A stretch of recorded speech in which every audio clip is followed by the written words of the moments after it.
Maqaa Abbaa, kan Ilmaa, kan Hafuura Qulqulluu Waaqa tokkootiin ni amannaa.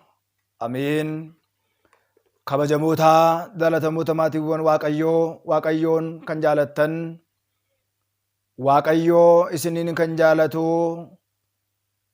biyya keenya Itoophiyaa, biyya keenya ala kutaa biyyoota garaagaraatti kan argamtan, ijoolleen haadha keenya qulqulleettii Dubroo Maariyaam, ijoolleen tawaahidoo hundumti keessan akkam jirtu, akkam yoo nageessanii, guyyaa har'aatiin kan nu qaqqabsiise Waaqni keenya, Fayyisaan keenya Iyyasuus Kiristoos, galanni, ulfinni, teessoo isaa Aariyaam irratti isaaf haa ta'u. Maqaan haadha keenya qulqulleettii Dubroo Maariyaam, maqaan ergamootaa, maqaan tolootaa, maqaan raajotaa, kan qulqullootaa maqaan isaanii kan galatoomee fi kan ulfaate nuuf haa ta'u. Baga ayyaanota guyyaa har'aa yaadatamee kabajamee oluutiin geessan baga wajjumaan geenye. Araarsummaan ergamootaa kan haadha keenya qulqulleettii Dubroo Maariyaam, eegumsi ergamootaa hunduma keenya duukaa haa ta'u. Guyyaa har'aa kana koorsii walitti fufiinsaa baay'ee barbaachisaa fi baay'ee murteessaa ta'e, jireenya keenya keessatti ittiin fayyadamuu dandeenyu, rakkoo hamaa jala, dhibee hamaa jala, hidhaa daabiloosii hafuuraa hamaa jalaatti ittiin baannu, koorsii keenya walitti fufiinsaa kutaa 5ffaa yeroo darbe Adaany Warquu kan jedhamu hafuura seexanaa moggaasa maqaa kanaatiin qabu, hojii inni ilmaan namaa irratti hojjetu waliitiin ilaalleerra. Guyyaa har'aa kana immoo hafuurri kun maal akka inni raawwatu, ilma namaa irratti mallattoo inni agarsiisu waliitiin kan laallu ta'a jechaadha. Adaany Warquu kan jedhamu kun hafuura qaalluu yookiin immoo hafuura zaarii namoonni ittiin waaman gaafa ta'u, hafuuronni zaariin garaagaraa maqaa moggaasa mataa isaanii ta'e ni qabu. Yeroo darbe akkuma ilaalle hafuurri kun ilmaan namaa wanta inni irratti raawwatu maalidha kan jedhu waliitiin ni ilaalla.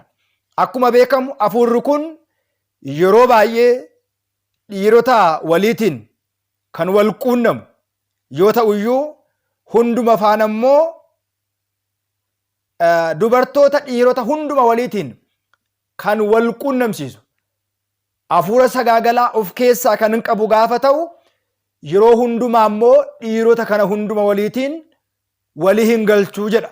Adaany Warquu kan jennu kun dubartiin tokko dhiira baay'ee faana akka baatu, dhiira baay'ee waliitiin akka wal quunnamtu fedha kan hin qabu gaafa ta'u, jarreen dubartii hafuura akkasii ofirraa qabdu kanaaf wal quunnaman yeroo baay'ee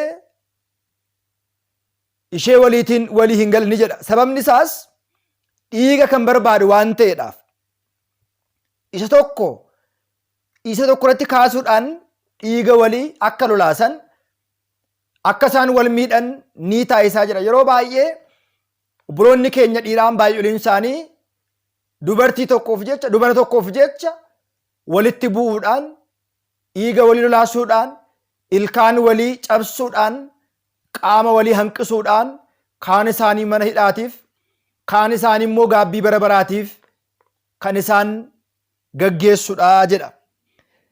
Kanatti aansuudhaan warreen qabeenya qaban, warreen akka konkolaachistootaa fi daldaaltotaa fi kan kana fakkaatan kiyyeessuudhaan qarshii isaanii isaanirraatii saama jechaadha.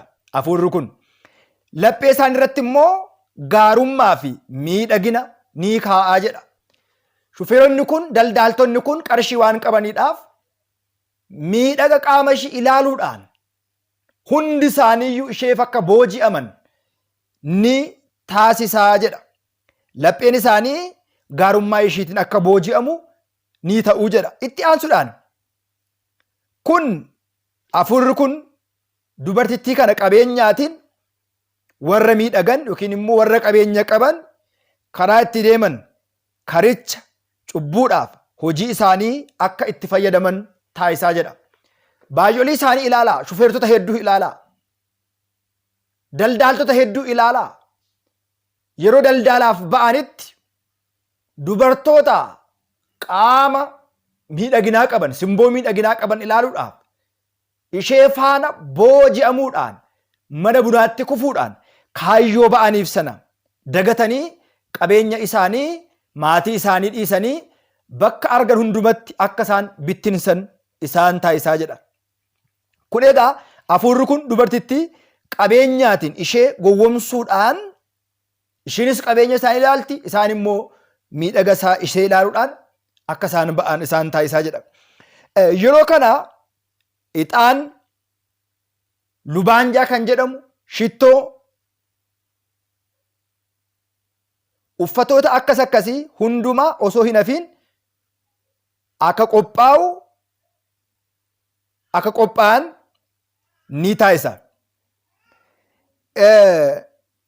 Kan ishee gaafatanis immoo amalli isaanii hundi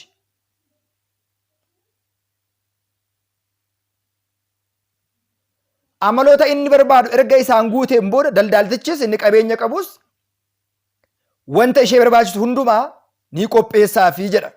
Namichi kunis kaayyoon isaa, karoorri isaa,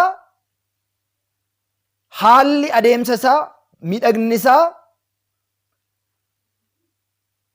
abjuu ishiitiin, ishiinis immoo abjuu isheetiin isa ni agartii jedha.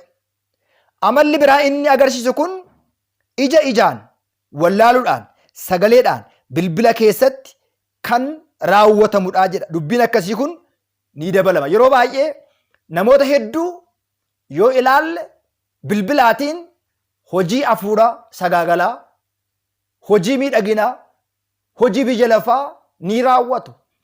Kana bira darbuudhaan bilbilaatiin chaata kan jedhamu afuura sagaagalaa wal bira otoo hin taane karaa onlaayinii akka wal argan ni taasisaa jedha. Irra caalaatti immoo barmaataatiin uumamaatiin amalli isaa kan ba'e yookiin immoo amala addaa kan hin qabu walquunnamtii saalaa miira addaa uuman afuura addaatiin hedduun isaanii hin hubatanii jedha. Egaa akkuma beekamu amma addunyaa keenya keessatti saalquunnamtiin fooniin raawwatamaa jiru karaa barame otoo hin ta'in, karaa Waaqayyo uume otoo hin ta'in, dubara tokkoof dhiira tokko, dhiira tokkoof dubara tokko otoo hin ta'in, namni qaama isaa faallaa ta'e dubartiin dubartii waliin, dhiirri dhiira waliin, dhiirri namaa ala kallattii saalquunnamtiidhaaf taa'e Waaqayyoon seeraan uumee kaa'een alatti kallattii hin barbaachisneen kan deemamu adeemsa fuggisoo ta'e, adeemsa baay'ee fokkisaa ta'eetiin saalquunnamtiin kun ni raawwatamaa jedha. Fakkeenyaatiif namoonni adaanyi warquu afuura akkasii ofirraa qaban kun dirqisiisanii gudeeduu, amalli akkasii afuura sagaagalaa qaama tokko qaama biraa irratti ibsuudhaan yookiin immoo mul'isuudhaan raawwatuu jedha. Adaanyi warquu kan jedhamu kun warreen naannoo keessan jiran, warreen kan dura beektan amalli afuura kanaa inni biraan maal agarsiisa? Waa'ee adaanyi warquu afuura zaarii yookiin immoo afuura qaallichaadha laalaa kan jirru. Egaa qaallichaan gosa hedduu jira. Akkuma biyyaatti yeroo darbe akkuma laalle garaagartummaa garaagaraa qaba. Amalli biyya tokkotti garaagarteedha. Amalli biyya tokko immoo biyya tokkotti garaagaridha waan ta'eedhaaf amaloota garaagaraa ni qabaa jedha. Inni itti aanu garaagartummaa yookiin immoo tooftaa wal qoqqoodinsaatti ni fayyadamaa jedha. Adaanyi warquu kan jedhamu kun tooftaa wal qoqqoodinsaa namoota wal qoqqooduudhaaf itti fayyadamaa jedha.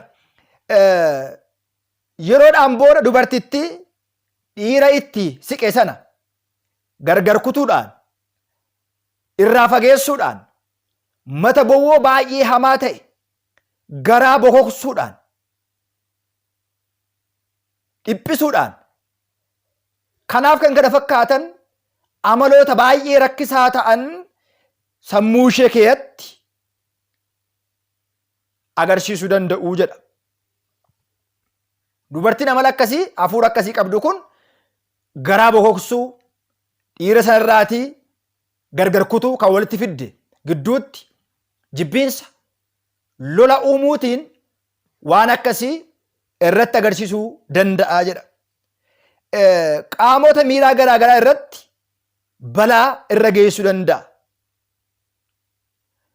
Kan akka afura xoqaar jedhamu yookiin immoo qaalluu xoqaar jedhamu fi zaarii ta'uun isaa immoo hinaaffaa isaarraa kan ka'e jireenya ishii balleessuuyyuu ni danda'a jedha. Yeroo baay'ee namoonni tokko tokko ilaala harka isaaniitiin lubbuu Waaqayyoo isaaniif kenne akka balleessan. Harka isaaniitiin lubbuu Waaqayyoo isaaniif laate akka isaan of balleessan isaan taasisaa jedha. Hafuurri kun yeroo baay'ee kan inni agarsiisu jechaadha. Egaa akkuma beekamu hafuuronni kun miidhaa hedduu ilmaan namaa irratti gaggeessuu danda'u. Karaa kanaatiin dubartoonni hafuura sagaagalaa ni jaalatu. Hafuura sagaagalaatiifis ni kaka'u. Abbaa warraan alatti dhiira biraa waliitiin wal qunnamuu eeyyama isaanii taasisa. Fedha isaanii taasisa. Maal dhadhabdee yookiin immoo maal dhibdummaa gidduu isaaniitti akka uumamu gaa'ela isaaniitiif dantaa iddoo akka hin laanne isaan taasisaa jedha. Sababoota garaa garaatiin wal qunnamtii yoo raawwatan iyyuu miirri gammachuu isaanitti hin dhaga'amu keessaanii gammachuu hin qabu jedha. Wal qunnamtii kanaatiin kan uumamu immoo ijoolleen uumaman uumama isaaniitiin yaada isaaniitiin kan miidhaman ni ta'uu jedha. Ta'anii dhalatu. Kanaatiin booda dabalata immoo hafuura budaa daddabarsuu ta'uudhaan jireenya warra kaanii ni miidhuu jedha. Hafuurri kun daa'ima dhalatu miirri isaa kan bade adeemsi isaa kan dadhabe hafuura budaatiin akka qabaman kan ta'an ka'umsi isaa asirraatii ka'a. Yeroo wal qunnamtiis taasisan fedha waliif dhabuu yookiin immoo gammachuu waliif dhabuudha. Wanta inni mul'isu jechaadha. Inni biraan haa ta'u malee tokko tokkoon isaanii bakka rafanii gaafa dammaqan haammatanii kan rafan fuula hafuurichaa sammuu isaanii keessatti akka yaadatan sammuun isaanii immoo miira isaan komatu keessa akka galan sodaa baay'ee guddaa fi dhiphina baay'ee guddaa ta'e jeequmsa keessa isaaniitti akka galu ni taasisaa jedha. Irra caalaa immoo amaloota akkasii kana dhiphina akkasii kana nama biraatiif dubbachuun waan isaan sodaachisuuf keessa isaaniitti akka madaanitti akka dhiphatanitti ni jiraatu jedha. Namni hundumtuu biyya lafaa kana yoo buufate lubbuu isaa garuu yoo ofitti hir'ifate maal isa fayyada? Yookiin immoo lubbuu isaatiif gatii beenyaa maalii kennuu danda'a jedha. Wangeela Maatiyoos boqonnaa 16:26 irratti. Ilmi namaa biyya lafaa yoo buufate maal isa fayyada? Yookiin immoo lubbuu isaatiif beenyaa addaa yookiin immoo gatii addaa maalii laataa jedha.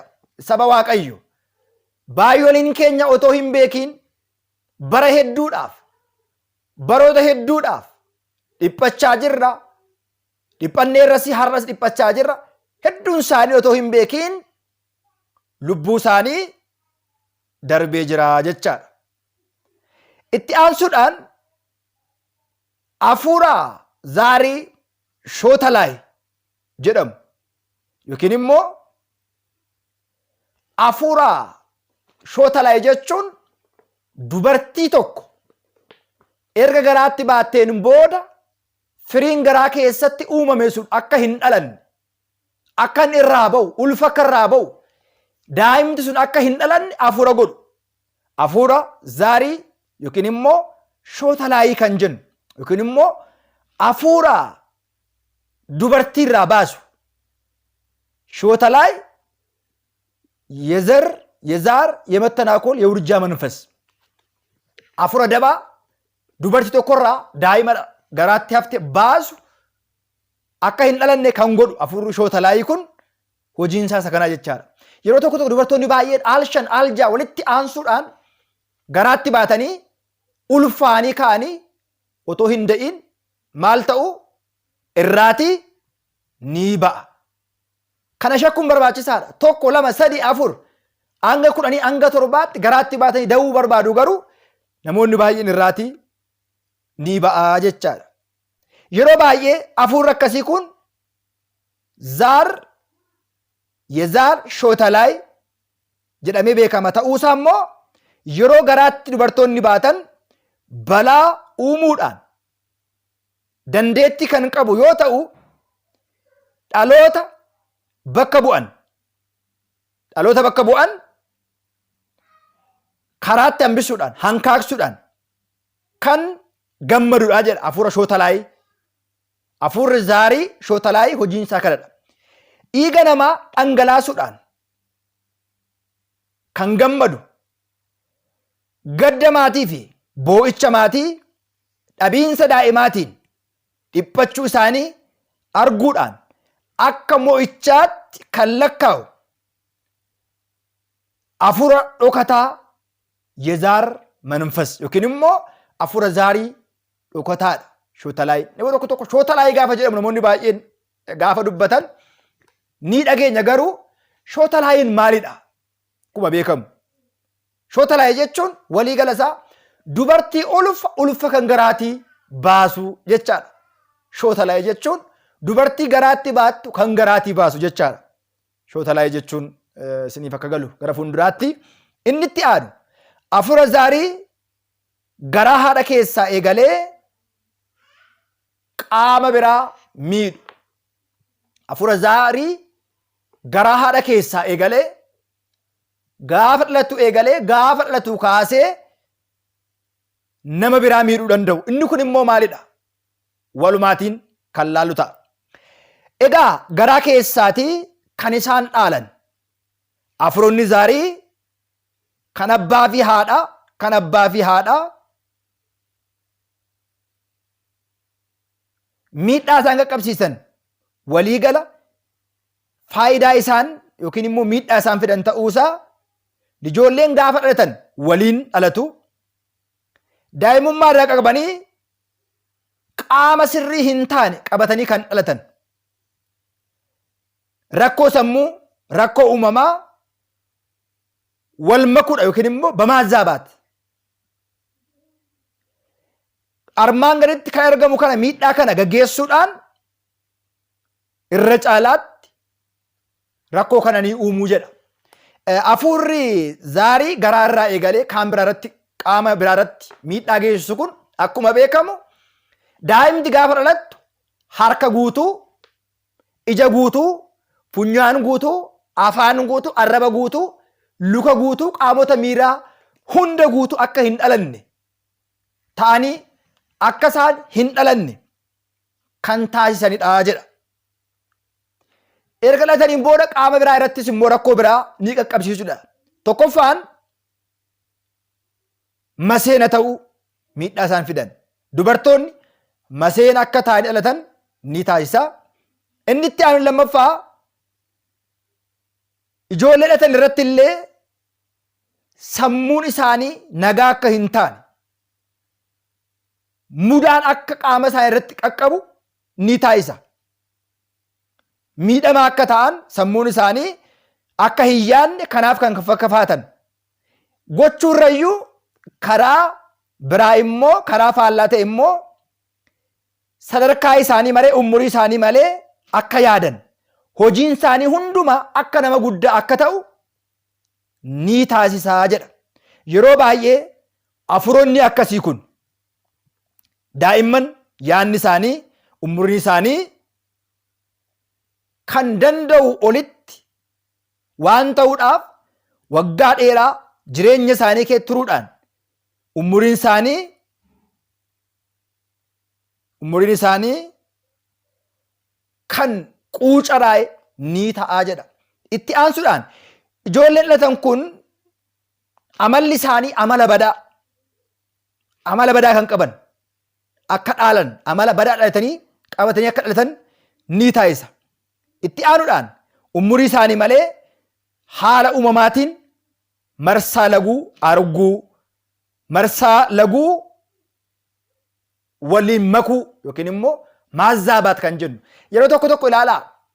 Ijoolleen tokko gaafa dhalatan nama guddaa ol yaaduu, nama guddaa ol dubbachuu, karaa biraa immoo guyyaa uumama dubartiin tokko marsaa laguu dubartii tokko arguu kan dandeessu waggaa 12 booda gaafa ta'u waggaa 9tti, waggaa 8tti, waggaa 10tti marsaa laguu akka isaan argan taasisuudha. Hafuurri zaarii kun garaadhaa qabee isaan faana dhalatu jechaadha. Inni itti aanu amaloota nama naayisu sitiin marsaa laguu isaanii otoo umuriin isaanii hin ga'iin akka isaan laalan ni taasisaa jedha. Itti aanee dubartoonni obboloonni keenya immoo karaa hin baramneetiin irra caalaatti waggaa 30 olitti akkuma kana hanga waggaa 40tti marsaa laguu arguu kan qaban yeroo isaanii malee akka itti dhufu kan taasisu ni jira jedha. Akkuma beekamu dubartiin tokko marsaa laguu arguudhaaf waggaa 12, 13 hanga waggaa 40 gidduutti marsaa laguu arguu dandeessi. Garuu inni kun maal godhaa? Isaa ol waggaa 50, 60 amma 70 amma umurii isaanii jirutti immoo marsaa laguu akka argan ni taasisa. Hafuurri zaariin garaa keessa waliin dhalatee warra kaan irrattis miidhaa biraa geessisu. Kanaatiif egaa ji'a tokko keessatti immoo irra caalaan marsaa laguu immoo baay'isu. Ji'a tokko keessatti immoo irra caalaatiin marsaan laguu akka itti baay'atu. Yeroonsaa akka wal borcu. Yeroo si'aadhaa dubartiin tokko marsaa laguu itti arguu maltu irra dabarsuudhaan yookiin immoo ji'a tokko keessatti yeroo hundumaa mallattoo garaagaraa agarsiisuudhaan rakkoo akkasii irratti raawwataa jedha. Inni biraan karaa mana yaalaas immoo karaa hakiimotaa akka isaan ibsanitti hafuurri akkasii kun yookiin immoo gochaan akkasii kun dhibeen akkasii kun dubartootaaf haaraa miti. Sababoota garaagaraatiin darbee uumamuu danda'a jedhu doktoroonni amala kana hin beekan. Haa ta'u malee dubartoonni baay'een irratti kan mul'atu garuu miidhaa hafuura zaarii garaa keessa dhalachuudhaan isaan irratti qaqqabsiisudha